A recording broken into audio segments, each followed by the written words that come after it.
Welcome, ladies and gentlemen, I'm Lemonant, and today I've got a video. Ooh! Now, today's video is a good old predictions video. Yes, it's a predictions video for this upcoming season of Formula 1, the 2020 F1 season. Now, do I believe it's going to be better than last season? Probably. Probably not. Who knows? We don't know. Anywho, so we've got 20 drivers for this season, and I have laid out who I think is going to start at the top and to the bottom, who's going to finish last, who's going to become world champion. Whatevs. We all know the deal here. Right, just to clarify this, I decided to make a slideshow with Google Slides because I found it easier to do it that way than post video editing. Just much easier. I'm not that good at editing yet. Whatevs. Let's get right into it. So you see, it's F1 2020 prediction with the logos. It's basic as fuck, and my camera will be blocking out some information that I've put down for each driver because I just couldn't find a good spot really to put it in. But nonetheless, I'll just read the points out to you, whatever it's blocking. Right, so for number 20, I think this one will probably most likely, I think everyone will probably agree, it's going to be Nicolas Latifi for Rocket Williams Racing. Long story short, least experience, got an absolute shitbox of a car. I don't know much about him, however, he was runner-up in Formula 2 last season, and, well, to be honest, it's the talent coming in these days is quite strong, so, you know, you got to rate that to some degree. Yes, he's a peer driver. Then, you know, I feel like I'm being generous with 2 points here, but I feel like Williams, it can't be any worse than last season. So, I'm just going to go with Nicolas Latifi, 20th, with predicted 2 points. So, for next, number 19, we've got George Russell. Once again, a promising young talent. Yes, he came behind Robert Kubica last season because, well, Kubica got that 1 point from a clusterfuck Hockenheim German Grand Prix. But Russell, I don't even think he's even hit his peak yet. He's still developing, like most of the young drivers on the grid. He's definitely got a shit car. But yeah, 4 points for George Russell. Not much said other than a very good young promising talent, but you can't really do much with a shit car. So now, the 20th and 19th probably are most predictable places, but now we're entering that midfield battle where it's going to become a bit more varied compared to other predictions. But for me, I've got Antonio Giovinazzi. I put down 12 points for him because I feel like he is capable of scoring points. I feel like he's a slow developing driver. There's talent there. I feel like he's slowly progressing. He's going to develop into a good, solid young driver, and then he's just going to push forward. I feel like he's going to keep his nose clean. Because, for example, he only had 1 DNF last season. That's fucking great, especially when there's 21 races last season. He finished 20 of them, and I think he's going to do well, but he's not going to get those points, let's just say. He's not going to light the world on fire, but he's going to keep his nose clean and perform when Alfa Romeo needs him to step up. Number 17, Lance Stroll. Okay, with Lance Stroll, everyone knows that his dad owns the team pretty much, and he's got that seat pretty much on that merit. But I'm going to say something that a lot of people might not like, some people might understand, but I actually like Lance Stroll. I think he's not that bad. I don't even think he's even reached his full potential yet. He's still a insanely young driver. He's what was he like? He's only 21, 22 years old now, and he's got more podiums than fucking Hulkenberg, mate, and just as many front row starts as Hulkenberg. I think he does, but this, like, so many people just bash on him because of his yes, I put him in 17th, but I feel like the midfield battle is going to be a lot more tighter than ever. And I feel like he's going to consistently get points because I put him for 18 points. Granted, the predicted points is just like, I just threw that in just to fill up the screen with information, just to make it look more fancier, but not, like, the main juicy part here is the name beside the number. That's where I think they're going to finish. The points could just be fucking erratic, because drivers managed to score a lot more points than they usually would because of races like Hockenheim and Brazil. And if we take them out of the equation and just think, okay, normal races, run-of-the-mill races, the points wouldn't be that erratic. But nonetheless, I drabble on for too long. Lance Stroll, I don't think he's actually that bad. He's a consistent race finisher. Only 2 DNFs last season. 2. He keeps himself out of trouble. Yes, he's a shit qualified, but he gets a lot. I think he got the most overtakes last season. He moves up the field. His race pace is actually pretty good compared to his qualifying pace. So if he actually improves his qualifying pace, he could be up there punching above, punching alongside Perez a lot more often. But a young driver, I think he's just taking it easy. Get the car to finish the race. Let Hulkenberg do, Hulkenberg. Perez. Let Perez do the hard work. To scrap it out to get those big points finishes, while Lance can get that car to the finish line and drag in multiple points finishes like 10th and 9th, like throughout the season, so you see his name in the top 10 a lot, but at the very bottom of it. So I'm not expecting him to light the world on fire, but he's going to keep his nose clean, get a lot of 10th place finishes, while Perez will do that much more heavy-handed work to scrap it out to get 7th and such. So yeah, 17th, Lance Stroll. 16th is Romain Grosjean. Yes, I put some alternative pictures, let's just say, for other drivers.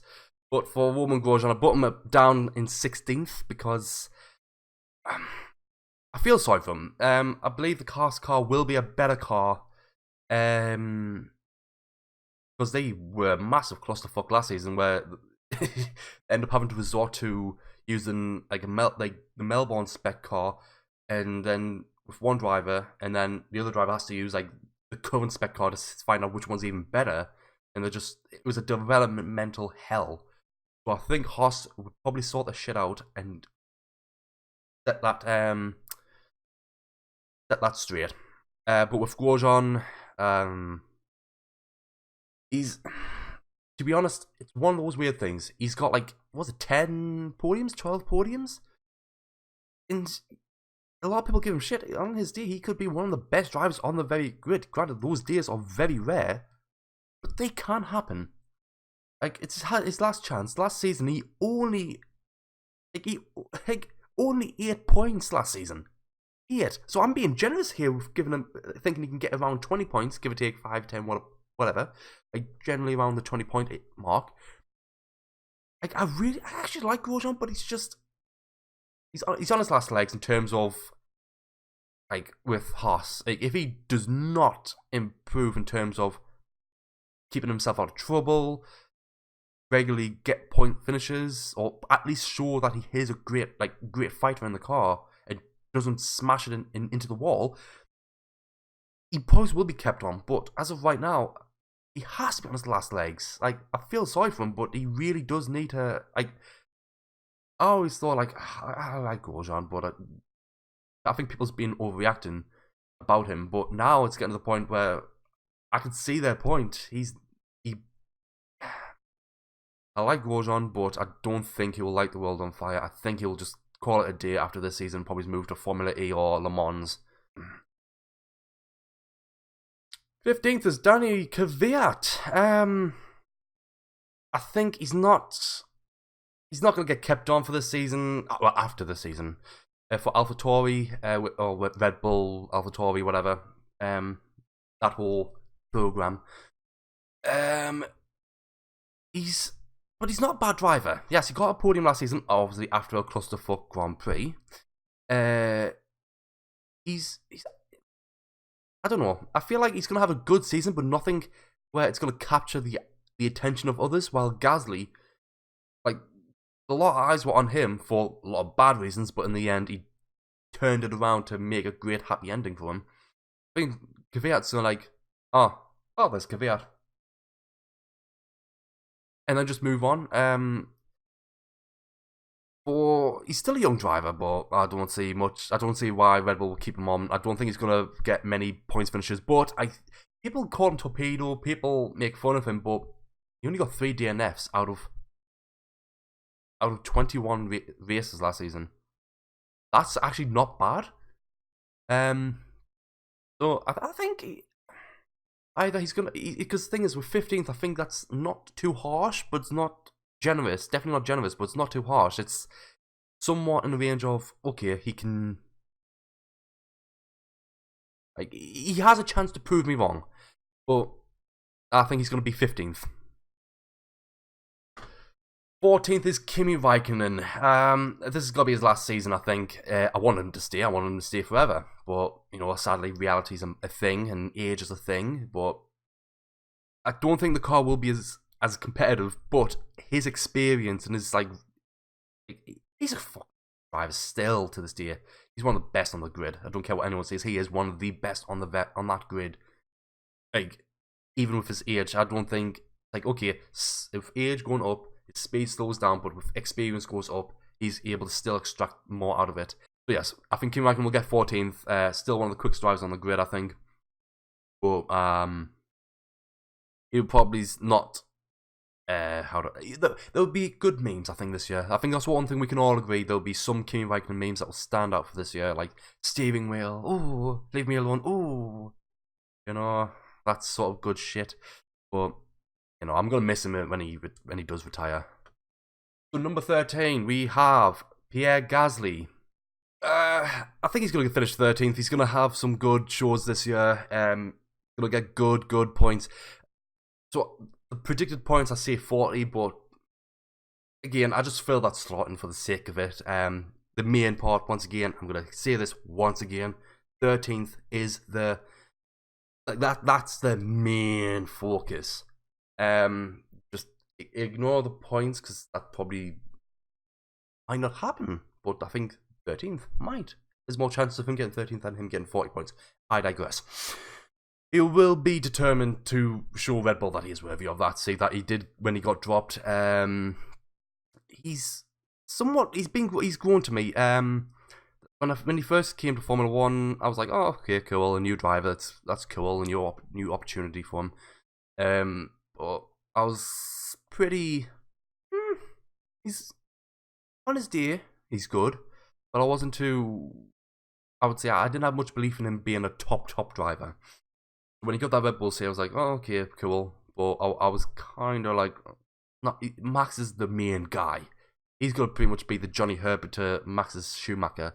That's pretty much the dynamic there. But when he did get dropped, it was kind of like, oh shit, like, I kind of feel bad for him. Because, granted, yes, his performance was definitely bad in that Red Bull. When he did go to Toro Rosso, now AlphaTauri, he did show, like, no, I still got it, I've got it, I never lost anything. If anything, I've got more to show. And he did that, he fucking did that at Brazil. He made the most of that race and got that podium, even though it should have been Albon there. Albon should have gotten that, not Gasly, but if it wasn't for Hamilton, it would be Albon on that podium. Yes, as much as I like Hamilton, that pissed me off. Anywho, Gasly in 13th. I think he will be I don't think he'll light the world on fire all the races, but he will have standout moments where people will, if they were to look back on the 2020 season, they'll be like, oh yeah, remember when Gasly did that? Rather than, hey, remember Lance Stroll? Remember that overtake? And like, people will not think of that. I think Pierre Gasly will do things that people will remember, like, this season most for, if that made sense. I don't know, I dribble on a lot of shite. Anyways, so he will probably get that. If anything, I think he'll push into Q3 a lot this season. And it'll be interesting if he can battle with the Red Bulls. Probably Albon, but I would love to see him beat Max Verstappen in a couple of races. But that's like pushing it. That's like punching well above his weight. But if that happens, that's a big I got you. I got you. But, you know, I digress. Number 12. Sergio Perez. A good established talent. Long story short, I really like Perez. He's one of those mainstay drivers that will stay for a good few more years. He gets podiums in midfield cars. For example, he did it with Force India a lot of times. He did it with Sauber. He's a solid driver with a lot of experience. He's been going since about 2011, 2012. So that's good. That's a good 9 years already. Fucking hell. I put down here, will achieve a podium this season. Probably Zap Baku, because he has done that before. He's a solid driver. I would have him. If I was a midfield team, he would be on my list of drivers. So, like I said, if I had a midfield team, Perez would be one driver, the other one will be the next guy. Evan Magnussen. I got this picture off Twitter. Kevin Magnussen himself, K to the Mag, K to the MAG, himself is said, he posted this himself. So, I'm sorry. I had to use that picture. It was too good to not leave out. I feel like he's going to have a good, solid season this year. He's a top talent, in my opinion. If I was a midfield team, he'd be one of my main top drivers I would go for. If I was a team like Mercedes, Ferrari, Red Bull with a championship contending car, he would be a perfect backup driver. I feel like he's going to get better and better. He's got more podiums from Hulkenberg. I think he's going to get Haas's first podium this season. Probably somewhere like Australia, because Haas does tend to do well at Australia. But if races like Hockenheim or whatever happens, I feel like he'd be sniping for that podium while everyone else is just having an absolute hell of a time. He will just pip Perez for 11th, but he won't break into the top 10 because, well, there are other cars that are there that just will be quicker than Haas. So yeah, I think the Kevin Magnussen will do a top job and he won't make Haas look like a bunch of wankers. Anywho, 10th. Now, this might be a controversial one. This might not be. But Esteban Ocon. He's returning to Formula 1 after pretty much being let go for Lance Stroll. Stayed with Mercedes, left Mercedes, now with Renault. Here we are. He's going to be returning for 2020, and I think he's going to finish 10th.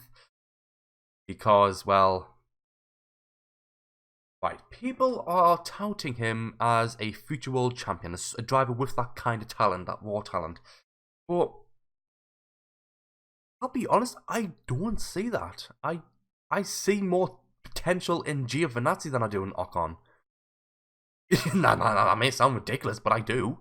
I think Giovinazzi may be developing slowly, but he's still developing. He's gonna reach his peak long before, long after drivers like Ocon, Verstappen, all those young drivers who people are really highly expecting. I think Giovinazzi will probably say when he hits into his early 30s, oh shit, he's actually insane. But yeah, I don't rate Ocon that highly. However, that's not saying I hope he does bad. If anything, I do hope he does great, because that means he proves me wrong, and then I have belief in him to do well. That's possible. I want him to do well. Don't get me wrong, I want him to do well, but personally, I don't see him being this championship challenging driver in the near future. I just don't see it. But yes, one thing to address, round 2 with Max Verstappen. Ooh, who can't wait for that one? That will make a fun drive to survive. You never know, Renault might turn up with a championship-winning car and destroy everyone, and Ocon might become world champion. Obviously, that's very unlikely, but the possibility's there. So, I can't wait. And yes, I'm dribbling on. I can't really speak properly or whatever, because I'm improvising on the spot. I don't upload much, so when I get used to it, I'll be better, like everyone else. Anywho, right. Number 9.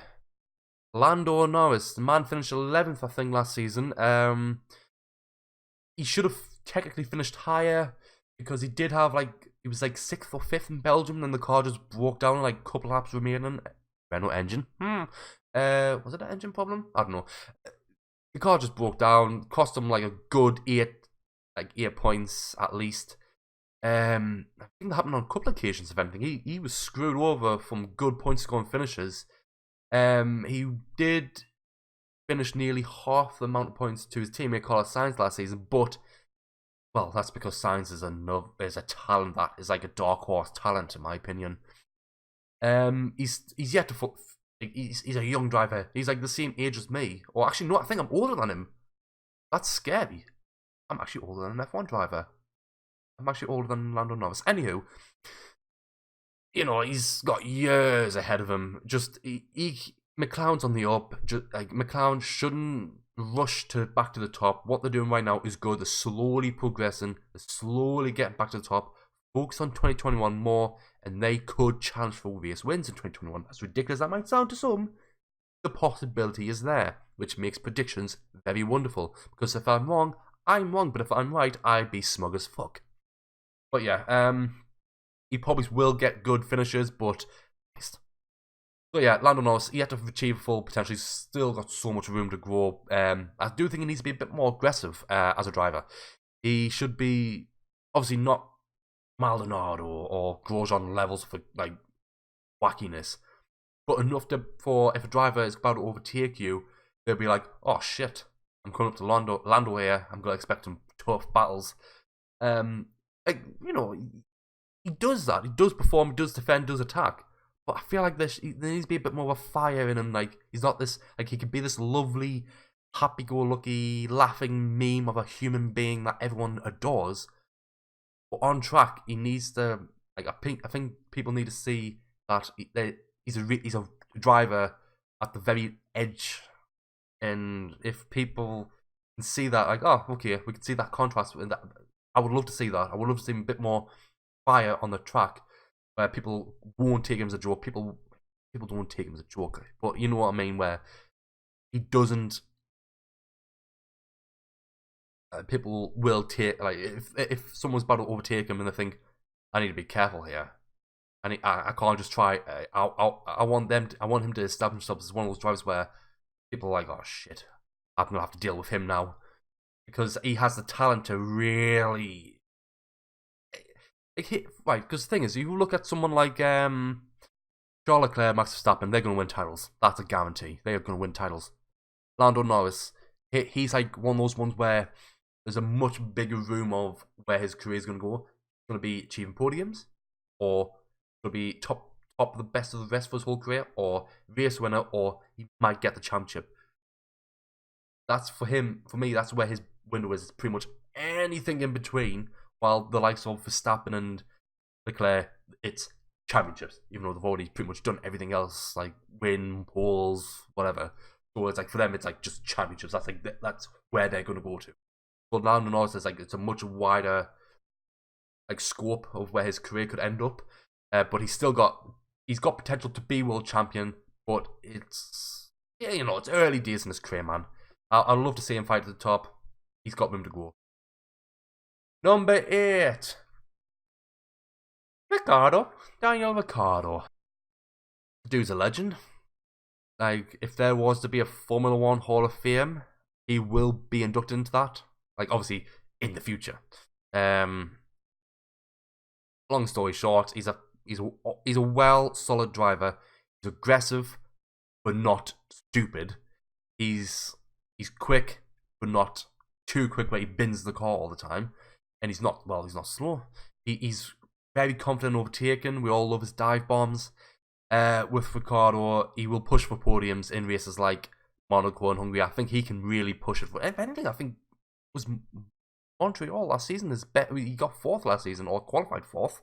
So you never know. He might actually have a little sniff there. So I think he'll be doing well. However, being amongst the best of the rest kind of group, he will lose out on the very top of best of the rest because of one thing. I think the engine the engine that Renault will have will puff more smoke than Snoop Dogg, and will just fuck him over. like that. Which means 7th place will be the man himself, the smooth operator, Carlos Sainz Jr., the man who, in my opinion, is becoming... He's an unknown. He's an unknown talent. Like, not unknown as in people don't know about him, but it's his potential that's unknown. He was like, when he was at Toro Rosso, okay, solid driver, nothing explosive. He's buttoned that car where it should be, nothing explosive. Same with Renault. Once again, he was a solid driver, but nothing that lights the world on fire. And when he came to McLaren, it's like, oh my fucking god, this man, he could go much beyond than I originally thought. Plus, he's actually such a cool dude. I never really got that impression of him, but with him and Lando Norris, I really see that different side of him where it's like, oh my god, he's actually such a cool... I never thought anything bad of him, but he's just one of those drivers that are like, he's there. Like, cool. If I saw him, I'd be like, oh my god. But I wouldn't be like one of those drivers that allies. But now he's one of those drivers where I'm like, I'm glad he's with McLaren, because McLaren's on the up. For me, I thought he already hit his full potential. He was like a solid driver. Give him a solid car. He'll put that car where that car should be, but nothing. He won't push further. But with McLaren, it's... Oh, hang on. He did get that podium.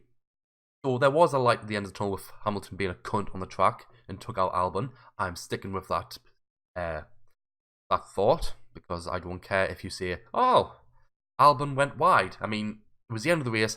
Hamilton did not need to do that. He already won the championship. He did not need to do that. Yes, I am bitter about that. But, you know, because of him doing that, it means Carlos Sainz got a podium. Off TV, of course. Off TV.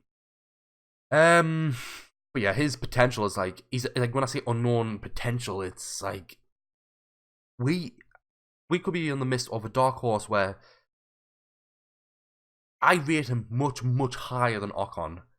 I see him...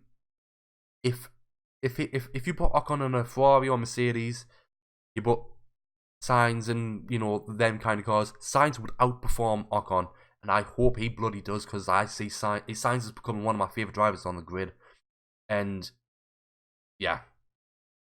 But, you know, but we all know what Sainz is like. He can start last and win the race, but he still wouldn't get any TV time because, you know, just, come on. Okay. Predictions. Carlos Sainz will get TV time. But yeah, anyhow, I think he will get a podium. He will definitely build upon. There's no way McLaren's going to drop off. Like, from last season, they will push. If they would do, it will be because 2021 they will shoot spearhead right up. But I don't think they want to take those kind of risks. They want to just gradually build. It's working, and Sainz is the man to lay that, because he's experienced and very young. Righty then, it is now the most important part of the predictions. So if you got to this point, actually got up to this point, you know, the stuff I've said in the, like, just now, a lot of it's like completely off, like dude, I can't really keep up with you because you don't really know what you're saying. Because I'm improvising, I don't use a script. I just want to get this done. Oh god, I'm loving this, man. I would love to see the top 6 a bit more varied, and the top 6 is the most important part. So, you know, if you see I've talked so much like random shit, be prepared. Right, so 6th place. Now, this one can be controversial, but I'm going out on a limb here and go for Sebastian Vettel. Why? Because... Right, 2018? No, 2019.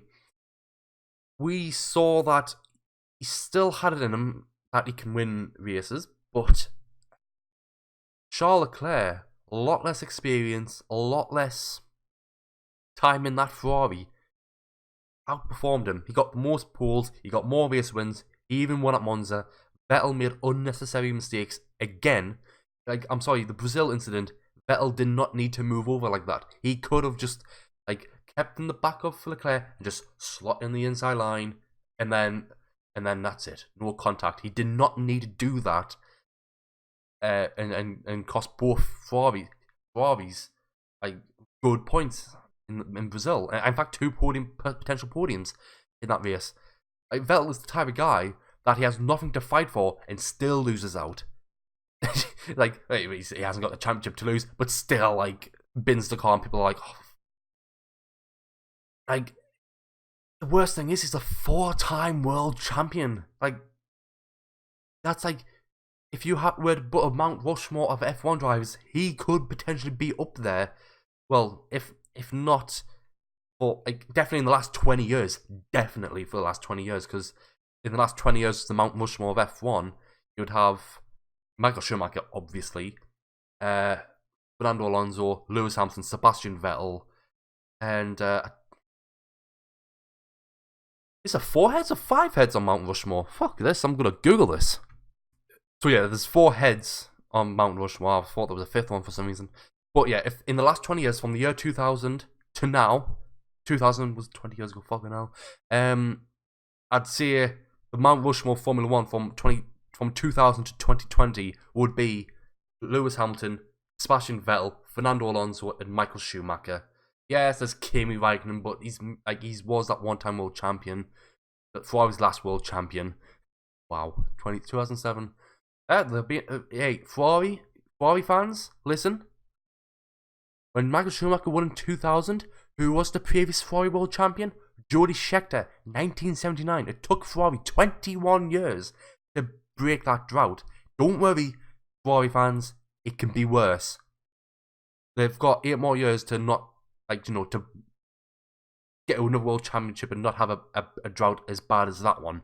So there's still plenty of time for Ferrari to do that. So don't worry. In fact, was it 1992 where they didn't even get a single podium, never mind a race win, something like that? They were done shit. They were the horrible days. When you see Ferrari fans complaining and saying, oh, Ferrari's like, oh no, what happened to my Ferrari? They're not as good as anymore. It's like, mate, they're winning races. The early 90s, like just after Alain Prost, like, was it 92, 93? Just after Alain Prost, they were shit. They were fucking shit. And, like, Ferrari has seen much worse days, believe me. So, yeah, so I've been talking a long time. Long story short, he's only 32 years old. He hasn't been performing nowhere near to what he could be doing. With him being only 32, I think if he doesn't do anywhere near as well as he did last season, I don't. It's been a downward projection. Like, yes, he did once went Ferrari, little spike, but he could have won. Was it 2017, 2018 championships? He could have won those, but he made so many unnecessary mistakes that by the time Mercedes actually caught up with Ferrari, like, it was too late for him to actually perform well because Mercedes were that far ahead in performance-wise. But what he should do, in my opinion, is end the year. Whatever happens, just get through the year, take a sabbatical, and come back. Let's say a 2-year sabbatical. He'll come back and he'll be only 34 to 35 years old. Like, that's how he could take 2 years off and come back and he still have like good 4 years left in him. Like, he's still a young driver. He's, him and Ricciardo are like very similar ages, weirdly enough. But yeah, I think Sebastian Vettel will not be up to scratch this season. He'll probably think, oh, fuck it. He'll probably just settle down as a wingman and think, like, at least, like, if I'm gonna go out, I can go out as with Ferrari winning a championship. Granted, not me winning it, but enough for Ferrari to get some silverware. Yeah, he'd probably be playing a wingman role. That's pretty much it. Number 5. Oh, it is the official wingman of Formula 1. It's Valtteri Bottas. I think I took the piss with some of these pictures. I think last season was his best chance. 2019 was his best chance to win the championship, and that might sound like a long shot, but because he started off really well, Bottas 2.0 and all that, but he just does not have it to carry that whole momentum throughout the entire season. He's like a one race guy where, okay, he has a solid performances. He's a good, solid driver. Then there'll be like that one race where he's like a championship winning driver and then back down. While Lewis Hamilton is like a championship winning driver throughout. He pushes that limit. While same for like Max Verstappen, he has that limit. He can push that like championship winning limit throughout the whole season. Same for Leclerc. But Bottas, it just doesn't have it. He's like a good, solid driver, but not enough to carry that momentum throughout an entire season and be consistent enough to win races, to then win championships. He will, like, people joke about him being a wingman, but I think this season he will definitely be a wingman, like wingman 2.0 kind of thing. Like, he will double down and be like, fuck it, I'm in 5th place, I'm gonna have to like just give Lewis 5th place. I don't care. Like, he will do everything he can to make sure that Mercedes gets his title for this season. The reason why I'm saying that is because number 4, Alex Albon, which means that in the top 4 it's going to be 2 Red Bull drivers. Obviously, that might not happen, but personally, I think that's going to happen. Alex Albon, he still has so much more to show. He has much more potential than what we've seen last season. And in fact, we saw a lot of great performances from him last season. I'm pretty sure I did hear that he didn't have much time to prepare. It was like a last-minute thing. He got dragged in. Like, Helmut Marko was like, fuck off. Helmut Marko was like, I'll come back. Helmut Marko was like, you're in Red Bull now. In such a short span of time, like within like 6 to 9 months period of like from literally not having an F1 seat to, oh, I do now. Oh shit, I'm in Red Bull now. While other young drivers around him had much more time testing, much more time experience, like, you know, getting used to the car. So I feel like he's done so well for such little time to get used to it. So now he'll be, you know, he'll be a lot more comfortable, a lot more confident in a car that he'll be much more used to. Even though it might be more adapted to Max, he'll be much more used to driving that car. So we can see him pushing for podiums, as well as race wins. I want Albon to do well. He's one of those drivers where you can't hate. He's such a polite man, such a humble man, and he's, you know, he's an awesome dude. I hope for the best for him. But yeah, I think Red Bull will have a constructor challenger on the this season. Like, I think this season, Red Bull will take the Constructors' title. And with thanks to Albon and Max, it will be a tight fight for the title, I think. But yeah, I think Albon will definitely settle for being a wingman for Verstappen, but not in a sense that, you know, like Michael Schumacher, Barrichello kind of wingman. I think he will. It's like, okay, I'm not driving a car that's suited for me, but I will do enough to get that car, enough to push for constructor titles, and enough to help Max get that title, so I'll be a great asset to the team. And then push further the next season, because it's like, okay, Max has got his title, now it's my turn to shine for 2021. That's what I'm hoping. But yeah, Albon 4th. Now, it is the big, mighty big 3. The big 3, well, we all know who those are. That's Leclerc, Hamilton, and Verstappen. Now, who do I think is gonna win out of those 3? Now, this was actually rather tough thought. A good thing, because I think this season will be probably Hamilton's toughest title to defend. He's like, yes, like 2009 when he won his first title. 2009, McLaren had an absolute shitbox of a car. Still won races, of course. Hamilton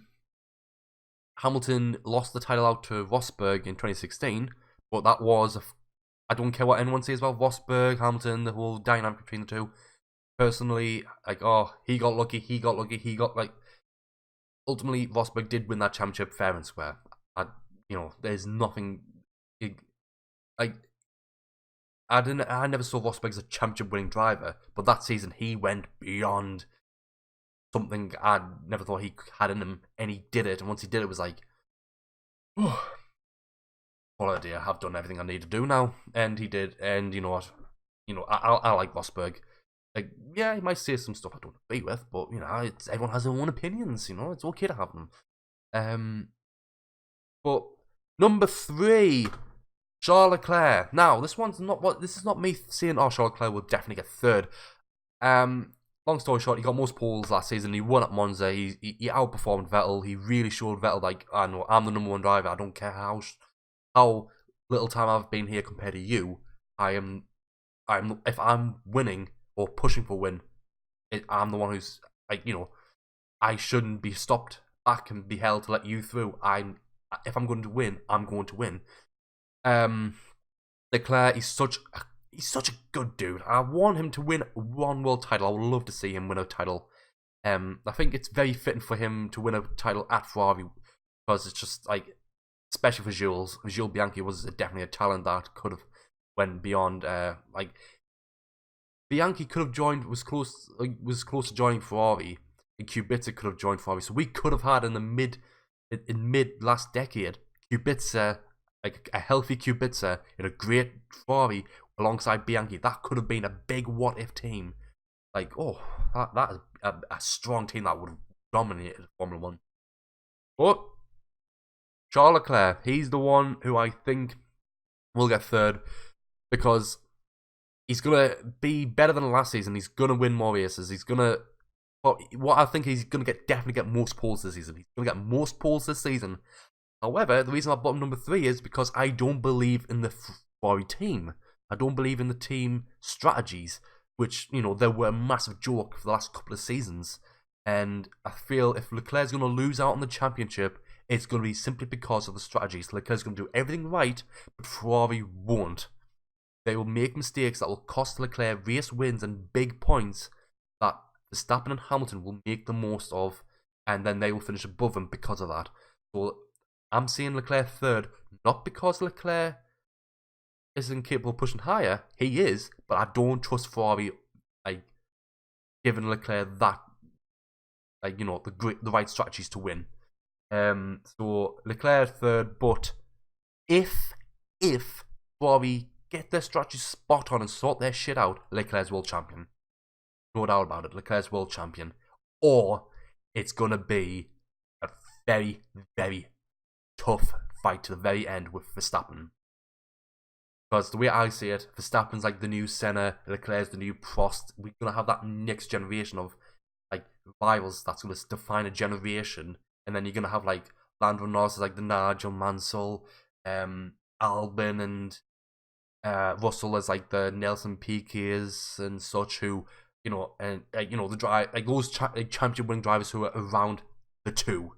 Like, it's the next generation drivers. Like, people complain about peer drivers, but the next generation of F1 drivers are something to behold. It is probably the best pool of talent we've had in F1 for generations. And, like, you can see, but Senna and Plus, that was the best time. Like, no. Like, you look back and then you realise, actually, that people go on back then, but you know what? I think F1 in terms, like, okay, we don't get the raw racing like we did back then, but generally most things, it's actually much more of an improvement in this day and age, but people like to gloss over with the nostalgia. So if Ferrari get their shit right, Leclerc will be world champion this season. But sadly, I don't trust him. I feel like they're going to make too many fuck-ups and cost him the world title. Leclerc's going to do everything right on track, but Ferrari won't. That's number 3. So, number 2. Now, this one, once again, I feel like it's a case of... Okay, I'm just going to outright say it. Max Verstappen. Red Bull will have a car that will be the best car on the grid this season. I believe they will pull that out. Honda is, like, smashing through the ceiling. They are just punching. They're like a phoenix rising from the ashes and going beyond what people can see Honda doing. They are, like, Honda's doing a fantastic job. And Red Bull, I've just generally, since 2010, actually 2009, they've always had a good car. So with a fantastic engine, with a fantastic car, it's a championship-winning, like, relationship, and that, I believe, they will have the best car, and they will win the constructors' title. So yes, Verstappen second and Albon third, they will win the championship, like, constructors' title. However, the reason I bought Max Verstappen second is because he may get the most wins this season, but I don't believe he'll be consistent enough to keep himself composed to keep it to the very end of the season. Like, he will win a lot of races, but it'll be like those thoughts of, oh shit, like it's in the palm of my hands now, and then he bins it one race and then all of a sudden loses like all advantage he had in the championship. So I feel like he's gonna do that. Stay at the very top and won't be able to compose himself to win. I hope I'm proven wrong, because I'd love to see Max win a world championship. I would love to see that. But I don't think he will. However, it's again, like Ocon, I hope I'm proven wrong, because I do love Max. I love him as a driver. He's a fucking great talent. People can see so much shit about him, but he brings so much more entertainment to this product that you can see so much shit about him, but when he's not here, you'd be thinking, I kind of miss him now. Yeah, I don't care. You can hear him, but for me, he's a fantastic driver, one of the most entertaining drivers on track. But yeah, only second, not his year this year, but well, you know, I hope I'm proven wrong, because it means there'll be something different. Like, oh, 2020's off to a great start. Well, obviously we know number one will be Lewis Hamilton. Well, not really, because that's just my prediction. We all know my prediction will be Hamilton. Anyways, I think he will drag it to 7th world title. I don't think he'll get the most poles. He won't get the most wins, but he'll be the most consistent driver on the entire grid. He'll be thinking, okay, rather than push it to the very limit of first place on a car that might not be capable of doing so against Red Bull or even Ferrari, what I'll do is I'll dial it back like one step, but enough to finish second and third, second and third, second, third, with the fastest laps here and there. So enough for him to finish consistent with the odd win here and there, of course. Odd win, plenty of second places and third places. And he will consistently be in the top 3 throughout the entire season and drag the title fight to the very end between him, Leclerc and Verstappen. That's what I'm thinking. It'll be a 3-race shootout at the very last race of the season between Leclerc, Verstappen and Hamilton. But I think Hamilton will just take it calm and take a good approach where it's like, okay, I will establish myself here, and if I can push forward, I'll push forward, but I won't break. I won't. Like, you know, he can say, oh, I'm in the best shape of my life, I'm going to be faster than ever. Like, you know, but generally speaking, you need to be, at his age, with his experience, he's much more wiser than a lot of people will want to think. He's, you know, one of the very best talents ever in Formula 1. If there was to be a Mount Rushmore of Formula 1 drivers, Hamilton will be on there. I don't care what you say, he will be on there. If he wins this season and wins in 2021, he's won a world championship in 3 different eras. It was like, was it V8s, V10s, whatever? Like when he won in 2008, and then obviously he won it again with Mercedes in 2004. Yeah, 2014. He won it in 2014 with Mercedes, but like that was, and then the hybrid era came in, because that obviously with 2014 that was a completely different generation of aerodynamics and such. Then the hybrid era started. He's dominated that era, and if he wins again, it wins again in 2021. That'll be his 8th title, or maybe 7th, because he might not win this season. But you know, if he does, that'll be his 8th title in 2021.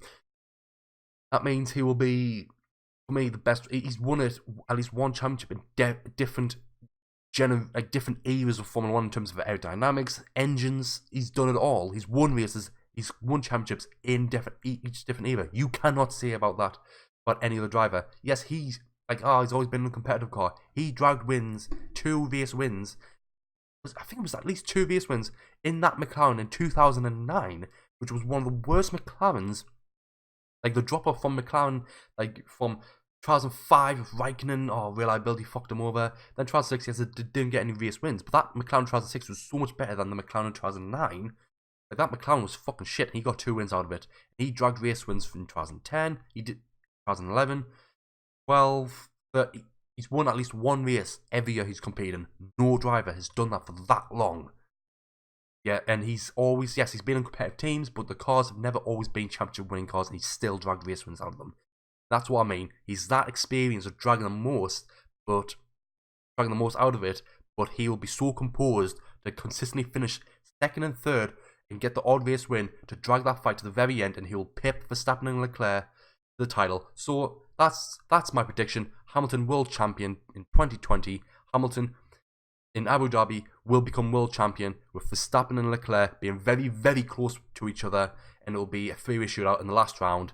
and I'm thinking it's going to be a very tight season with Red Bull becoming Constructors World Champions. Constructors Champions. So Hamilton World Champion, Red Bull Constructors Champion. So this has been a fucking dribbling, waffling shit talk I've just went on there for ages. But honestly, I had fun doing this. And it's nerves, no experience in these kind of videos, but nonetheless, if you got any predictions of any sort, I would love to hear them. I would love to see where you think I'm wrong. Obviously, I probably said a lot of dumb shit, but I would love to see just point that out, because it's all like in the moment kind of thing. Not really much thought process. So I really should do not in say research, but like more preparation. Whatever. Hey, if you had fun, it'd be great. Great to hear your side points. Any criticisms, any pros, cons, anything. Leave them in the comments below, and if you want, you can subscribe. In fact, if you don't like this video, you can hurl abuse at me. No, please don't hurl abuse at me. But, we all had, as long as you had fun here listening to this while you think of your own predictions, just tell me. You can tell me on Twitter, because I'll leave my Twitter in the link in the description. And if you want to subscribe for more videos on Formula 1, anything, Formula 1 gameplay, whatever, absolutely whatever, because it's my channel. I do what I want. There's no boundaries to what I want to do. Hope you enjoy the video. Have a nice day. I've been Lemon, stay safe. Goodbye.